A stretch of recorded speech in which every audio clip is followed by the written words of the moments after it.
네, 저는 아까 말씀드린 것 같이 정치를 배우면서 좋은 정치란 무엇인가에 대해서 생각을 많이 했었습니다. 특히 시국선언 이후로부터 이제 많은 갈등들이 터져 나갔고, 이제 소위 말하는 이제 청년들의 정치 양극화 형상들에 대해서 고민이 많았습니다.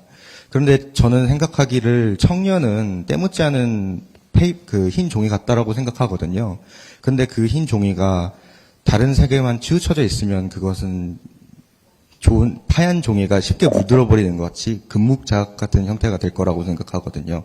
그래서 지금 현재 정치권이나 아니면 사회에서 자주 등장하는 젠더 갈등, 세대 갈등, 지역 갈등들이 미래 세대로서 이 나라의 미래에 대해서 어떤 영향을 끼칠지 정말 좀 고민되는 부분이 있습니다.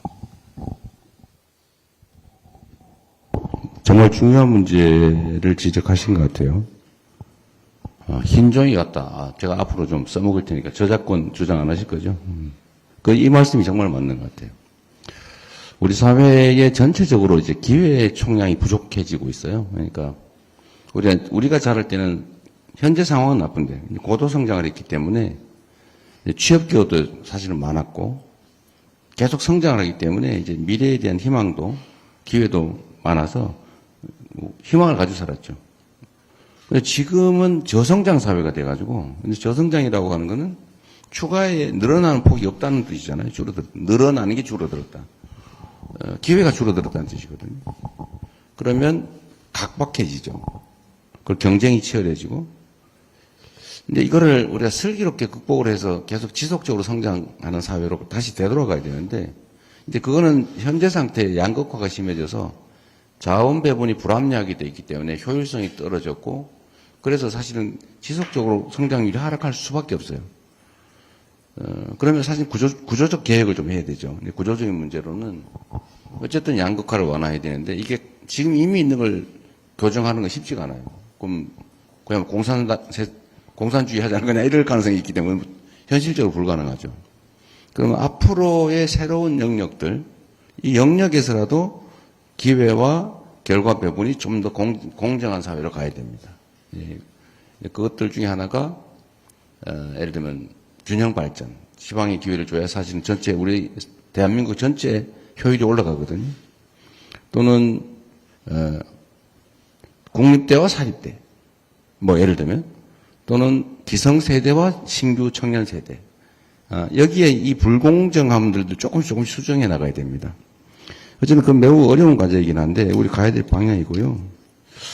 그 중에서 이제 청년들이 가장 진취적이어야 되는데 지금 가장 절망적이에요.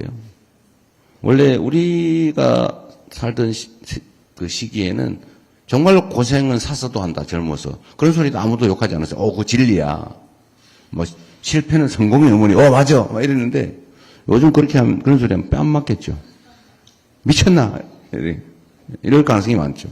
요즘 한번 넘어지면 다시는 못 일어나는.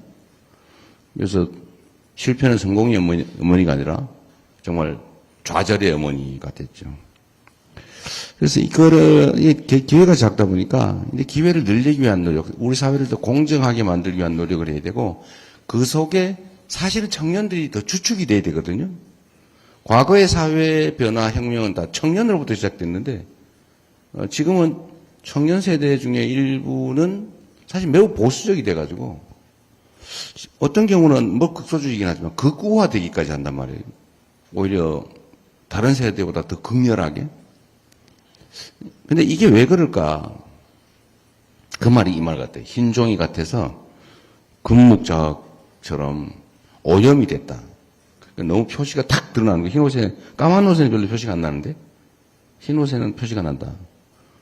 아주 시사하는 의미가 큰 것 같아요. 정치학도랑 좀 다른 것 같습니다. 게다가 이번에 아주대 시국선언, 탄핵 국면에서 시국선언을 주도한 분이라고 합니다. 학생회에서 하지 않고 학생들끼리 했다고 하던 얘기를 들었는데, 그런데 이게 지금 현재 젠더 갈등, 특히 청년 사회의 젠더 갈등, 이게 이렇게까지 갈등할 일이냐. 저는 이게 정치 때문이라고 봐요. 정치의 일반적인 속성 때문이 아니고 악성 정치 때문에 벌어진 일이죠. 그러니까 역량을 발휘하고 선의를 가지고 설득해서 지지를 획득하는 게 아니고 편을 갈라가지고 싸움을 시킨 다음에 한쪽 편을 들어서 쉽게 자기 편을 만들고 누군가를 적으로 만드는 거예요. 이게 이제 극우거든요. 이 극우적인 방식은 되게 편하긴 한데 사회를 좀 먹어요. 정치의 본질은 갈등을 줄이고 분열을 최소화하는 거잖아요. 그게 우리 정치라고 하는 걸 배우는 거잖아요. 인정하고 대화하고 토론하고 타협하고 수렴하고 이 과정인데 반대로 하는 거죠. 극우적 사고는 갈등을 부추기고 대립 혐오를 하게 한 다음에 한쪽 편들이 어쩔 수 없이 자기 편을 들게.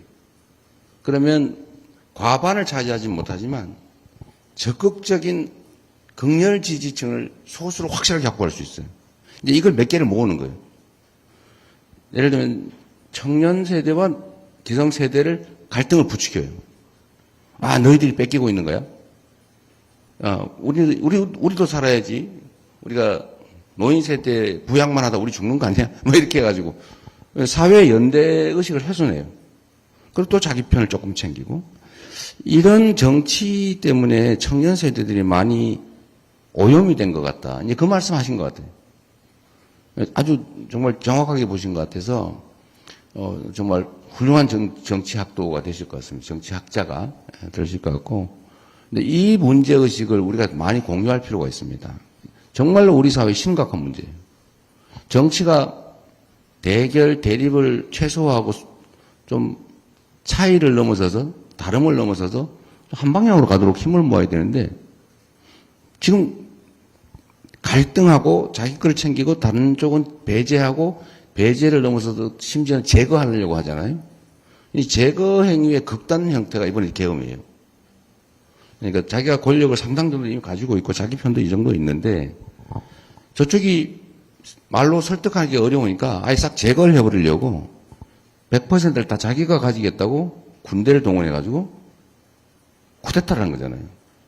자기 권력을 강화하기 위한 기존 권력자의 군사 쿠데타. 이걸 우리 친위 쿠데타라고 부르는 건데, 근데 이게 우리 정치의 아주 나쁜 면의 최극단. 이게 이제 현실화될 뻔한 거를 어쨌든 막아가고 있는 중이에요. 그래도 제가 희망을 갖는 것은 청년들이 많이 오염되긴 했는데, 왜냐하면 우리 사회의 가장 힘든 세대고, 가장 기회 부족에 따른 피해가 큰 세대고, 그러다 보니까 너무 힘들고, 근데 그걸 누군가가 자극해서 분열을 시켜서 극단화되고 극우화되고 이렇게 하긴 하는데, 그래도 이번 과정에서 보면 이제 우리 기성세대는 그런 걱정을 했잖아. 아, 큰일이다 젊은이들 걱정을 했는데 작년 12월 3일 밤부터 지금까지 벌어진 일의 이 변화 행동의 주체가 젊은이들이었다는 거예요. 저는 그날 보고 정말 감동적이었습니다. 그 감동이라고 하는 게 대신 싸워줘서 감동이다 이걸 넘어서서 그 걱정했던 젊은 청년 세대가 기성세대보다 더 전면에서 더 열심히 더 아름답게 이 어려움을 뚫고 나가는 거예요. 저는 정말 감동이었습니다. 밤새고 막 그 눈비 속에서 치열하게 싸우는 특히 젊은 여성이 많았잖아요. 그래서 이게 대한민국 희망이 있구나 하는 생각을 했습니다. 그 분열 갈등을 이겨내는 게 정치가 할 일인데 저도 노력하겠고 우리 강건 선생, 우리 강건 학생도 정말 이 잠시에 이 양극단을 좀 이겨내시고요. 훌륭한 정치학자로 성장하기 바랍니다. 이런 학생들이 있으니까 우리 희망이 있는 거예요. 네, 감사합니다.